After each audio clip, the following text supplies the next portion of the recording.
happy to be here. Nice to see that some people are not still in food coma. Nice burgers, at least. I'm going to start off by just telling a little bit of story about myself as well as why I'm here. So VP product marketing means that I have the best job in the world. So leading both the marketing team as well as the product team in Julie-Wolfthorn-Str. Julie-Wolfthorn-Str is a fairly big company right now. We have 220 million euros in turnover. We have 5,000 clinicians working for us, and we help more than 10 million patients, which means that we're a quite significant healthcare player in Europe.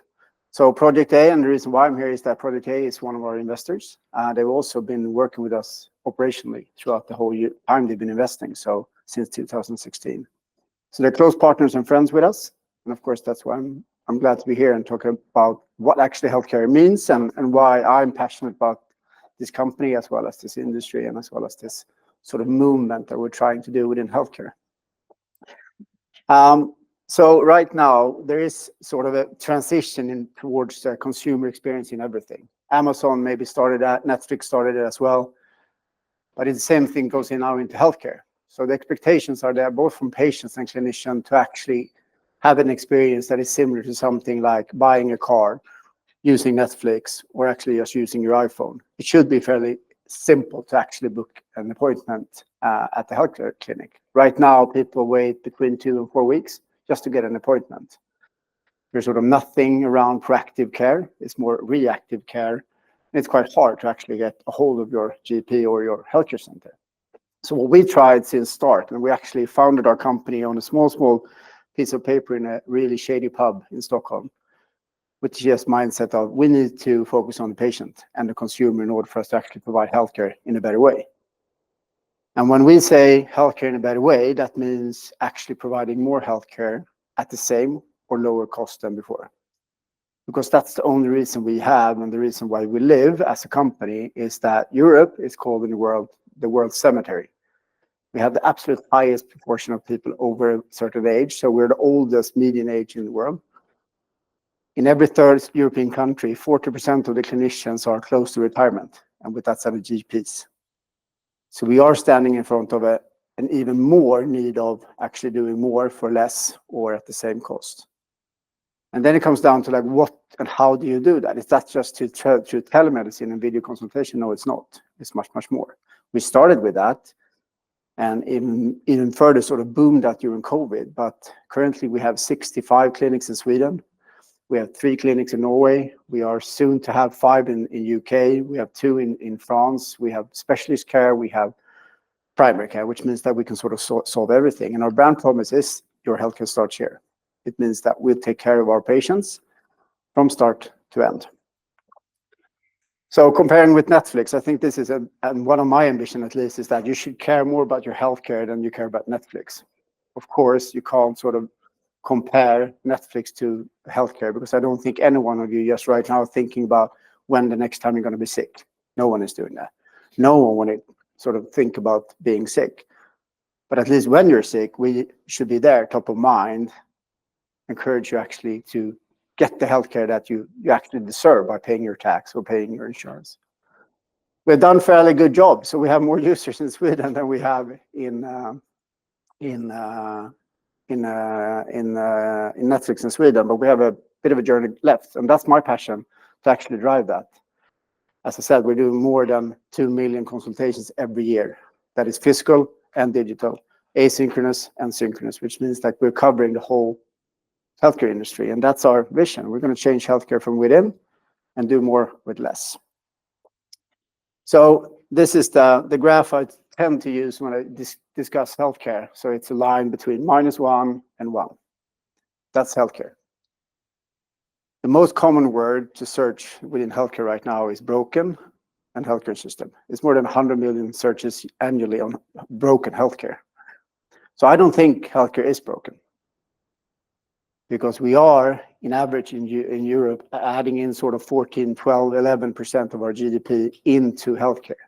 In Sweden, more than 16% work within the healthcare and the elderly sort of environment, which means that we are over-investing in this area, but we're not getting the most out of it. So it's not broken, it's just not fully functioning, and it's not super smoothly handled.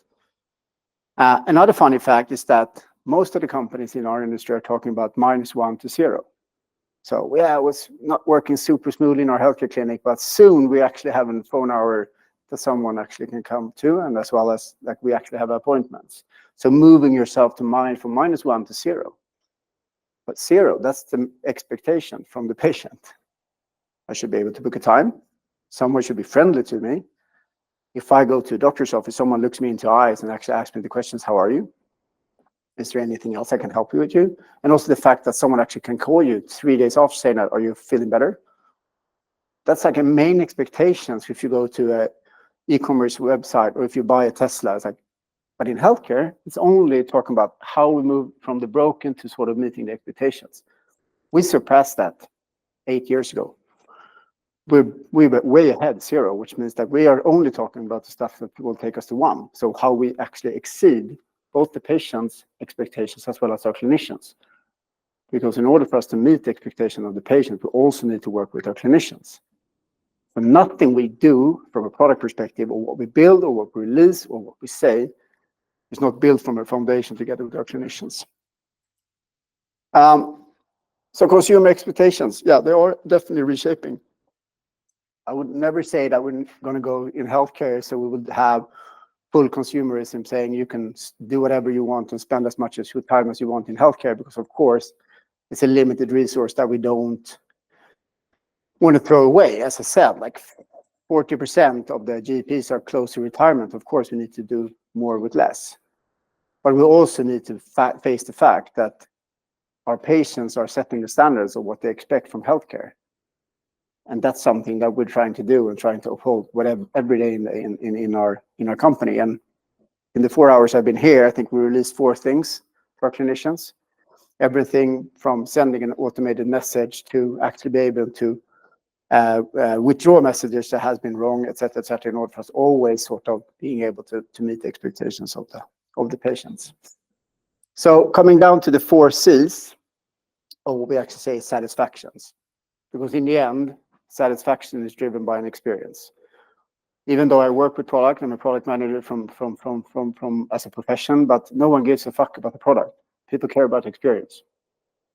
And in healthcare, that experience starts from you actually starting be searching on Google for your skin rash or something similar, or right now it's more ChatGPT maybe. You end up calling your clinic. If you're lucky, someone answers the phone. Right now, there's something called Creo Livy, so you can actually start a video consultation.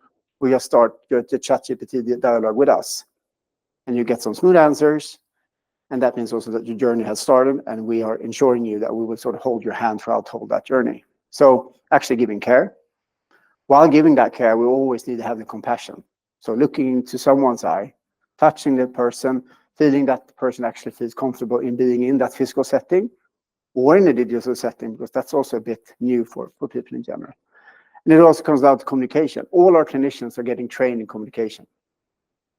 Not only how they communicate around a diagnosis or how to tell people how sadly it may seem to be, like they have cancer, like how do you actually say that in a sense that the patient feels that that's compassion, as well as they understand, it's also open to ask any more questions. And also the fact that it's control. The consumer shift is that the patient wants more control. That doesn't mean that they have to have full control exactly when the meeting happens, but they need to have some type of levers in order for them to feel that they are in control of their own healthcare. That could be an easy way to send a message or ask a question, and also the fact that our clinicians also are in control, which means that they know the expectations from the patient, so they can engage accordingly to that patient's expectation. If that means a follow-up meeting by phone, or if it just means that don't say anything, it's fine, I don't want to have more meetings, or I just want to have a physical meeting every year where we just talk through my biggest fears in life. And the only way for us to know if we're doing this right is by measuring everything we do. So we measure all our meetings. Synchronous meeting, asynchronous meetings, digital, physical. So we measure around 3 million meetings every year. We're scoring our patients, we're scoring our clinicians, in the end to understand like where in the journey did it end up well, where in the journey could we do better things, as well as also for the clinician to have better medical outcomes. Because if you can actually withhold these 4 C's, you will have better patient health. Because if you have better communication and a more compassion, it's more likely that the patient will take his medicine in time. They will remember to do the task that the clinician actually encouraged them to do, which means that we can see that in the data. Yeah, we just been around for 10 years, but we can see in our data, the most loyal and happy patients due to these 4 things actually have a better medical outcome, which is quite interesting. So this is the system that we are building. So I'm gladly product managing sort of a lot of products, but this is our main EMR, which is KeyPro. So this is the system where our clinicians are working. So physiotherapists, GPs, psychologists, psychiatrists. So we released our first Gen AI in April 2023, which was auto. So we are sort of transcribing everything that happens in the meeting, put that into a medical note in the ret section, and it could automatically be then sent into the EMR, as well as the medical note, so it's understandable for the patients. This means also that the clinician doesn't have to write anything. They can focus solely on the patient and withhold that communication and show the compassion rather than typing, trying to find where to type, where to copy, and also sort of find the places of where the potential first diagnosis and the secondary diagnosis should be.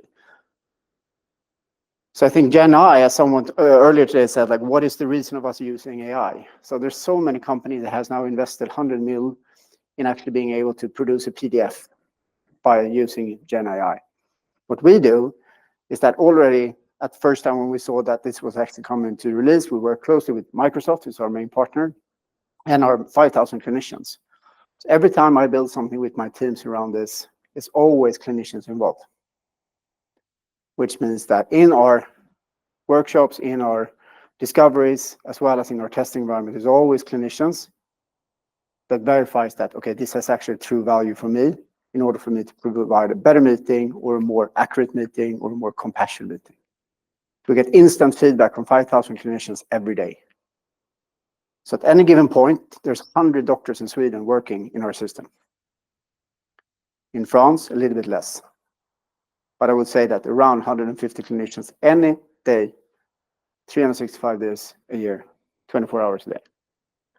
That's feedback that we get, both from a patient perspective as well as from a clinician perspective. So by having this Note Gen AI thing, we could actually provide a better tool for the clinician to talk to the patient. And I'm going to share a personal story. So my son, who is 8, soon to become 9, he has a bit of a problem with his height. So he has a skeleton age of 5, but he's 8. That means it's a quite tough life for him in school. Because as you all know, being kids as well as parents, like standing out, tall, fat, thin, short, you're standing out and it's tough. That means also that you're eligible to go into secondary care in Sweden in order for you to potentially get some medicine in order for you to grow a bit more. So that is also a very tough thing for an 8-year-old to go through.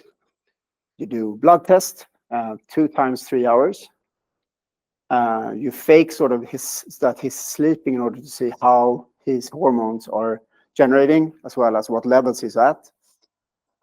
And what I'm coming to here is that process was super tough for me as a parent, but also for him as a kid. And when we came into the doctor's office, you know what happened?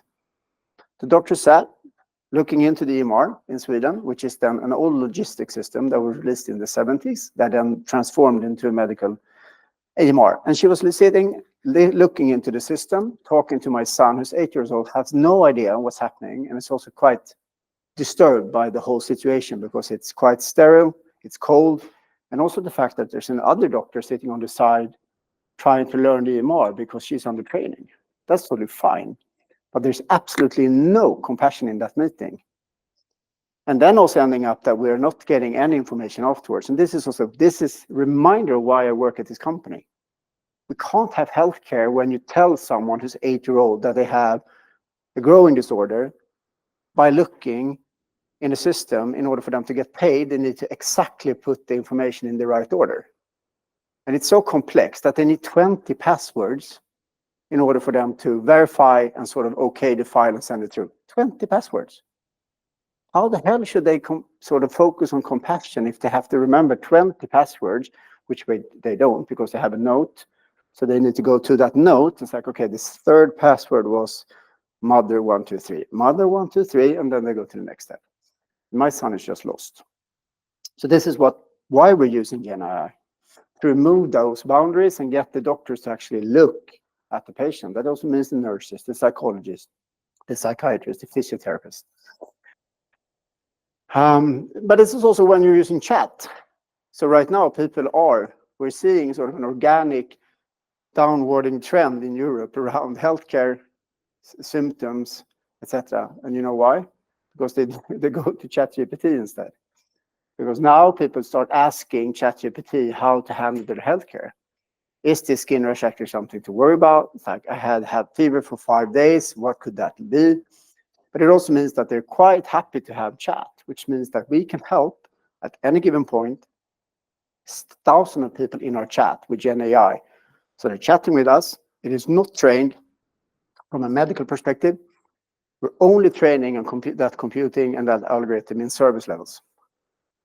How they speak to the patient, how they service-minded and compassionate can chat with the patient in order for them to sort of assemble a search picture and then send that through to an actual person, an actual GP. So what we're using GenAI and ChatGPT in a healthcare session and chat is actually to just have a smart search that is trained in service from a healthcare perspective.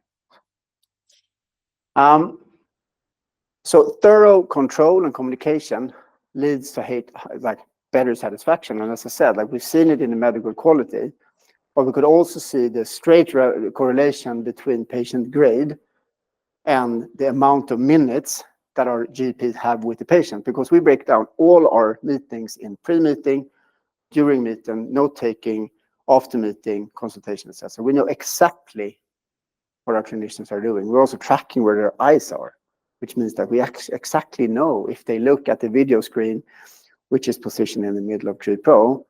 We actually also made it possible for them to sort of take away all things in TreePro except the video, if that's what they want, in order for them just to focus on the patient, because everything is handled underneath. So we've actually managed to get away 40% of the stuff that is unnecessary to do admin-wise from a GP in 1.5 years.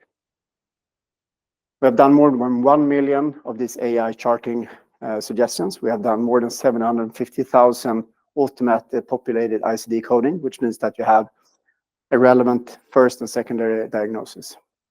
But it's also in the next steps, as you can see in the one that's now spinning around, is that we'll have to also put in things like vitals from your Apple Health things.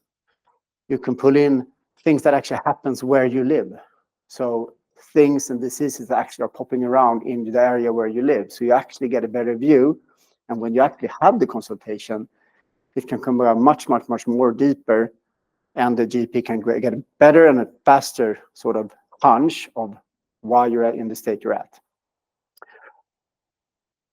So 6 years in this company, love the company, extremely tough industry. I hate the industry, but I also love the industry. But I just realized nothing in this industry is about technology, because it's not the solution. It's just an enabler. Because it comes down to two persons. It's the patient and it's the clinician. If they can't make it happen, our technology doesn't do anything. So it comes down to going back to the basis of actually understanding what the GP needs or what the nurse needs in order for them to have that meeting that meets the patient expectation and hopefully also exceeds that expectation. So I also tend to be in the clinics on a weekly basis, and I always tell our clinicians to ask, when the patient leaves, is there anything else I can help you with? Or just the fact that they can go to a person and touch their shoulder and say that, are you okay? Anything more? Is there anything else I can do for you? Repeating that just comes to a point where, once again, technology has done and enabled a lot of discussion in the meeting. You know your patient, the patient knows your doctor. And that's also something I encourage you to do next time you're in a healthcare center or in a video meeting. Start a meeting by asking the GP, how was your weekend? Did you see the game yesterday? What game? Yeah, the soccer game when Bayern Munich won against the other team with 9-2. These type of questions actually brings the GP down to a level where they're actually then also encouraged to do something else, just being the doctor. They are a human being. I think this picture sort of says it all. We do always need the sort of humanity, the trust, the curiousness from the GP as well from the patient to actually get to know each other. Because as I said, if we know each other, we have that profound relationship, we will have better medical outcomes, but we will also meet the patient expectation. And with that said, I also think they will not seek healthcare in the same way as they've done before, because they know that they can trust their healthcare provider, and that we also will proactively reach out if there's anything that we need or that we expect from them to do, but also the vice versa. And I think I had a late night dinner with one of our doctors here in Berlin yesterday, and we talked about who is inspiring us. So we tend to say that, okay, I come to work and I get inspired by this great market here. Or I go to one of our clinics and I be brilliantly amazed by a nurse who can do sort of 80 things in the same time. But I also want our clinicians and our people and my colleagues to say that the patients inspires them. Because it's when you learn and you actually get to know the patients, you get inspired and you will definitely do a better work. And that is sort of our way to feel that we're compassionate and that we always care about our patients. This is potentially a bit vague to look at, but this is the GDP, the percentage. It's actually this how much we spend on healthcare. As I said, it's increasing. No, it's not the money in this industry that's the problem. It's never been, and it's never going to be. It's how we use the money. Should we pay more money to the clinicians? Yes, in some purposes. And in some purposes, we shouldn't pay them at all because we don't need them in that meeting, or that meeting is not needed at all.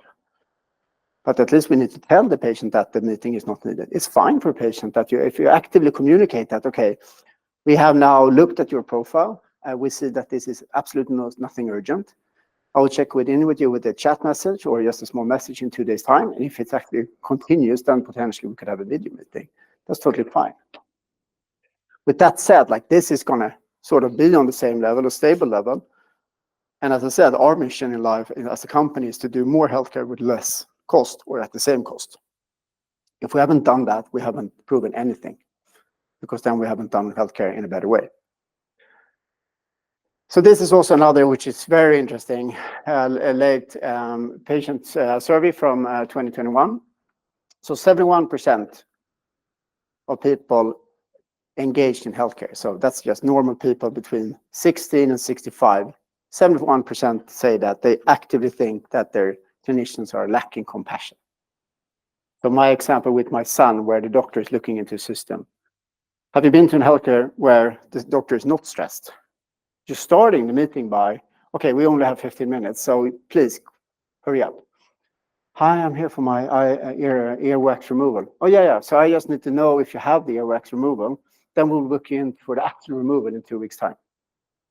Okay, so I had to come to the office, state obvious that I have an sort of a wax thing in my ear, to then go home, have it again for 2 weeks, and then come back and remove it. Yeah, because I'm so stressed. There's so many things happening. 73% feel that they left the actual clinic or the video meeting feeling rushed. Like the meeting ends like this. Oh, sorry, we just need to wrap up. I have the next meeting. And in our worst clinics, it actually feels like they're starting late. They're late after the first meeting, and then you can just see what happens through the whole day. Everything is delayed, which means that the doctor just becomes more and more stressed for every meeting. So the poor bastard that is on the last meeting of the day, the doctor is sort of totally out of his head because they have been rushed throughout the whole day. So this is also, sorry, what we're trying to do. So meeting the expectation management. That could also be canceling meetings and also being clear to the patient what we expect from the meeting that we have booked with them. And 40%, almost 40%, has changed providers due to low compassion and service. I'm not going to go to a healthcare provider and put my money into that provider because they are just providing a shitty service. Maybe they'll move me from being sick to being healthy, but it's not good enough. 40%. And I think that is definitely sort of a indication of that. We have a huge market to address. We are one of the biggest players in Europe right now. We have more clinicians than the biggest university hospital in Europe. But this is just, we are scratching the surface. This is an insane market. And I'm still amazed that there are not that many providers that actively train, for example, their GPs in service. How the hell is that possible? Maybe, as the doctor said yesterday on the dinner, they have no incentives to actually have a service level. They're not interested. No, but then we need to get them interested. The same thing as we talked about in the last, before lunch, like, do you think a remote office will work? Elon Musk says, no, we need to come back to the office, but get them a reason to come back to the office rather than stating, come back to the office. The same thing for GPs. Tell them why their service level is important, both from their own burnout perspective, as well from the patient perspective. Then the service level will come there. So this is also a bit of a worrying one. So as I said, a lot of people are going close to retirement age, but also the fact that we're totally depending on GPs moving in from other parts of the world to Europe. But also the fact that burnout is there. Our GPs are not feeling well. The suicide rate within GPs is higher than in any other professions. But also the fact that I say they feel constantly stressed, constantly rushed. They train 12 years to take care of people, and they put 40% of their time in this logistic system, trying to figure out what the fourth password were in order for them to move along to the fifth. Once again, Arash, who we had dinner with yesterday, he just gets bonkers every time he needs to do all of these admin things. And of course, that comes down to that he comes home with a grumpy mood. It goes over his wife, potentially also goes over his kids, and sadly also over his colleagues and patients. So ending up, before I just want to have more Q&A than me talking, is once again the advice for patients. And that's what I'm encouraging you as well. Like, be engaged with your healthcare provider. Ask the question that you want to have asked yourself. Try to sort of find that bond with the provider rather than just stating the obvious that, okay, I want to be feeling better. That is certain when you come to clinic that you want to feel better. But it's also the fact that you will definitely come back at least once more that year, or potentially next year. And the same thing as if you have family, if you have friends, no one wants to be sick. And especially when you're sick, you just want it to work. So put that expectation on us, but also put that expectation on everybody in the healthcare industry. Why wouldn't they have to sort of meet the same expectation as any other service or other industry needs to withhold? And I think if we're willing to bet that we are able to do it, I think the GPs, as I said, let's show them why service and compassion and communication is vital for creating a relationship and a good experience, not only a product, because we are creating experiences and sort of shifting a whole industry, which is healthcare. So I think just to take as a sort of last words before we're opening up for some Q&As, and if you have any specific questions on anything, I just want you once again go back to sort of closing your eyes, thinking of that. Next time I'm in a healthcare center, what would I say to the GP in order for them to actually get on the same level as I am? Could I do something to get that doctor to not feel stressed? The same thing, it's okay to actually have expectation when you book the meeting, saying that, okay, I just expect these things to happen now. Can we agree on that? And try to be as friendly as you are with your friends to the GPs. And I think that will come other way around. Thank you.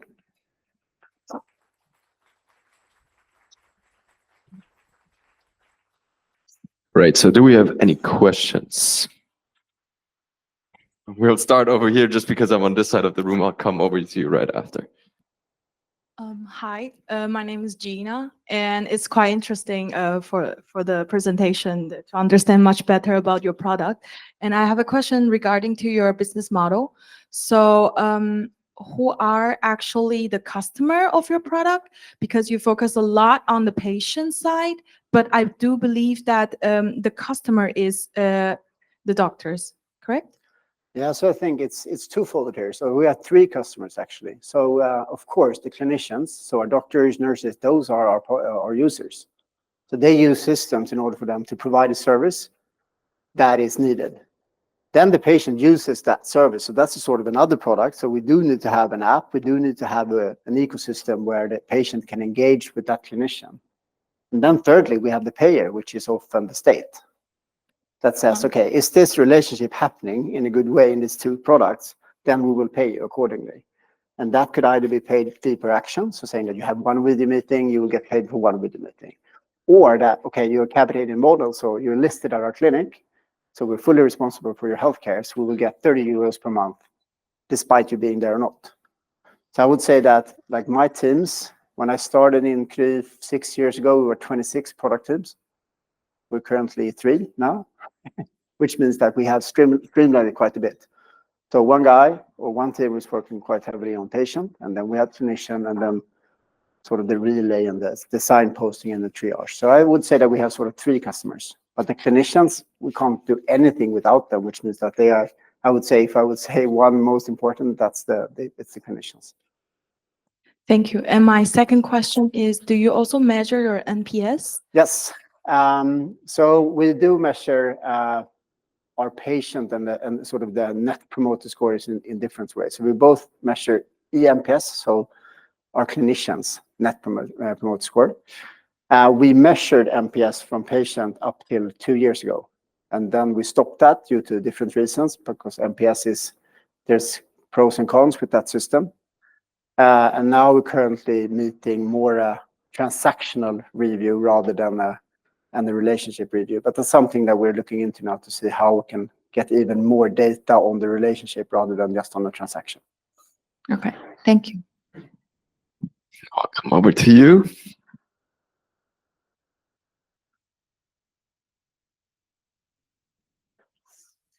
Hi, Olaf. My name is Janet. I used to be in health tech, no longer, but I think it's really interesting seeing also the different adoption numbers you had for different countries. What I found is like health tech is so hard because it's highly regulated. In every country, there's different regulations. There's also so much talk right now. If you say like, how are doctors incentivized to do better, right? Like a lot of it is about the working conditions they're under, the pay they have. It's even worse for nurses right now. How do you view this problem? How are you tackling it? Does it contribute to how it's expanding in different countries, basically? Yeah, I think so. That is a brilliant question, a very hard question to answer just like in a couple of seconds or minutes. I think if I break it down to a couple of segments, so I think the incentive model, we just released a new one in Sweden where we have a very, very straightforward incentive model for our clinicians, which have, if they can jump on stages, which means that if they come to the stage 5 due to everything like compassion, service, medical outcome, they actually earn 5 times more money than an average clinician in Sweden, because we know that we will have ROI on that investment. When you're looking at the incentives from a sort of a payment perspective in Europe, it's broken, because no one knows exactly how to incentivize. The whole system is based on the fact that you should not have any interactions with healthcare, because every interaction is just a cost. And in the other hand, it just came down to like, how can you maximize the underlying commercial contracts without having a physical meeting? So I think that's something for the whole industry to challenge. There are some countries that come further than Europe. So New Zealand is quite far ahead. Canada is quite far ahead. US is absolutely not there. So I would say that system needs to be transformed. And in Sweden right now, there is an ongoing investigation how the capitation model needs to change. Should it go into value-based? Should it be in something else? So I would say that's an area where we haven't started yet. I think it's definitely one of the areas where we do need to change quite a lot going forward in order for us to sort of get this model to truly work and scale. Cool. Thank you so much. Any more questions at this point? Yes. Mikolai, Nelly Solutions, medical fintech here in Berlin. I would be curious, do you see the future when GPs will be virtual and digital and just AI? Yeah, so I don't know if you've seen the video. They have done this trial in US right now where they're connecting the prescription form that you have as a patient. So In Sweden, for example, we have the full history of a patient, the last 5 years, like full prescription history. Based on that, we can then provide them with the virtual assistant with the actual face, which looks exactly like a nurse. And then we can sort of suggest stuff that is appropriate from that prescription perspective. Yes, that will come, but it will never sort of take away the human interaction because it's healthcare. But it will definitely be there as an alternative, as well as an addition to healthcare. And what we have currently is, of course, the chatbot enabled by Gen AI, but I would definitely think the virtual will come, but it will take a bit more time because in the end, like in Europe, because that's a medical device. It's like if you have a virtual care assistant that actually is trained in making medical decisions, that is a medical device. So then you need to be certified at that. So there's three sort of offices in Europe that can verify the company if they have a medical device or not. It's 18,000 applications right now in line. So you can imagine how much time that will take. And it costs me as a company sort of 400,000 to 500,000 euros to apply for that type of medical device. And it takes me between 24 and 36 months right now. So the regulation and the sort of European standard also puts a limitation to what we can do because the technology is there. It's like we've been using AI since 2014. We've been using Gen AI since April 2023. It's like we started testing and working with your Gen AI, I think it was 4 days later, then we shipped our first thing. I would say the biggest hurdle right now is regulation. A question over there.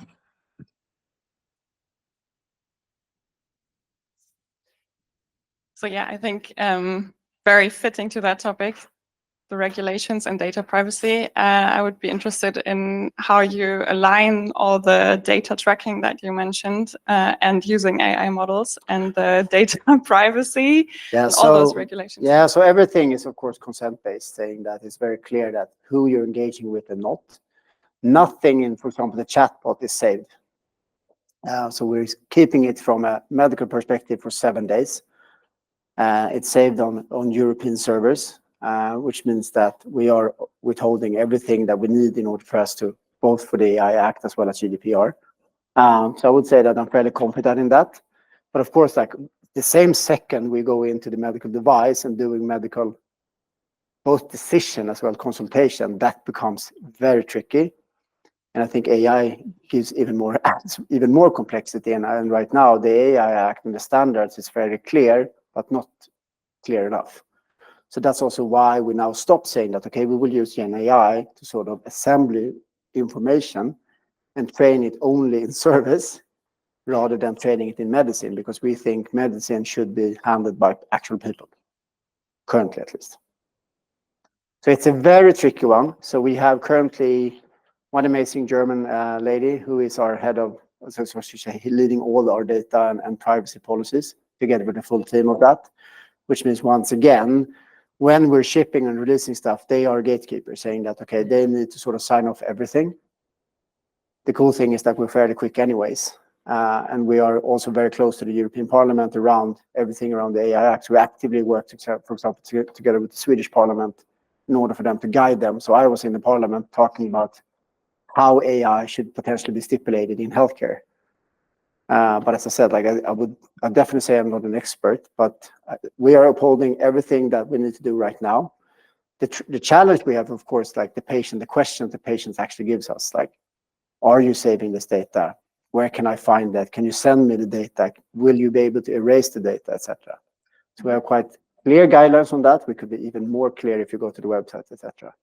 And I think this is going to be even more important in 5 years' time when most of the first interactions potentially are just Gen AI or AI in general. But you would say that it helps to have like a close relationship to the politicians and that side of yeah, indeed. So right now, to be honest, like coming into the Swedish Parliament, they have no idea. They are as wondering as we are. So we're working close with them. But I think the most important we have is the legal team within our company, because they're experts in this, which means that from an arm's length, I have a person that is expert within product and legal advice around AI technology in healthcare. which means that it's quite easy for me to say, okay, these are the things we want to test, and they can sort of discard 30% of them because that's going to be too risky, and the ones we choose, they are sort of deeply involved in from start. Thank you so much. Great. Any further questions? If not, I have a question.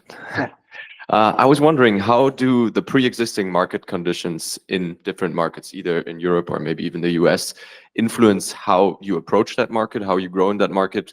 I would say, for example, in Sweden, you're very digitized already. So the data and healthcare is already digitized. You have a welfare system in place. In comparison, in Germany, I think, not even if you go to a different doctor, they can't even access your file from the first doctor. So how does that change your approach and how you adapt your product to that? I think great question. So we actually been in Germany, but we withdrew ourselves a couple of years ago due to the fact that no GPs wanted to work for us because they didn't want to change. And then we also was in Spain, but healthcare is not a problem in Spain. They don't feel that availability is an issue. I think Spain will, and I think we were too early, both for Spain and Germany. On that question, when we're looking into new markets, we're always looking into, okay, what is the commercial benefit of actually us coming into the, because of course we need to have more revenues than we have costs, but also the size of the industry, sort of the size of the population, and of course also digitalization. But on your note about Germany, this is sort of the same in all markets in the Western Europe. In Sweden, there's absolutely no way for me. For example, if I'm in a hospital in Stockholm, so I go there for my shoulder is dislocated, and then the day after, go to my healthcare clinic, to my actual GP, sort of primary care, to have another type of ordinary treatment. I need to bring the medical note from the hospital in paper and walk with that paper to the doctor saying that, sorry, I was also in the ER yesterday. So it's still the same fact in Sweden, but that's also regulation because the technology is there. Like in Sweden, we have this, I would say, a huge skeleton and cluster of APIs. So I can address and I can access with a click all medical data from all clinics, hospitals in Sweden tomorrow. But I'm not allowed because it's so much regulation about the patient data, as well as could you as a provider then get the benefit of having a lot of developers? Of course we should. If we invest in our company, we should be able to sort of leverage on that. That is the same thing for some other countries in Europe, but definitely there are industries and markets that are much, much further behind us. And I think that's also why we have been quite modest in growing in other markets, because also the fact that we need to show that we can do more healthcare to a lower cost in the 4 markets we're in. Because if we can't prove it there, why the hell would we go to Germany? Or why would we go to New Zealand? Because then they will discard us directly because we haven't shown anything. And that's what we've done now for 10 years. We can now see that we actually are progressing in those markets and we are doing more healthcare to the same or to less cost. Amazing. Thank you very much. Please give it up one more time for Olof.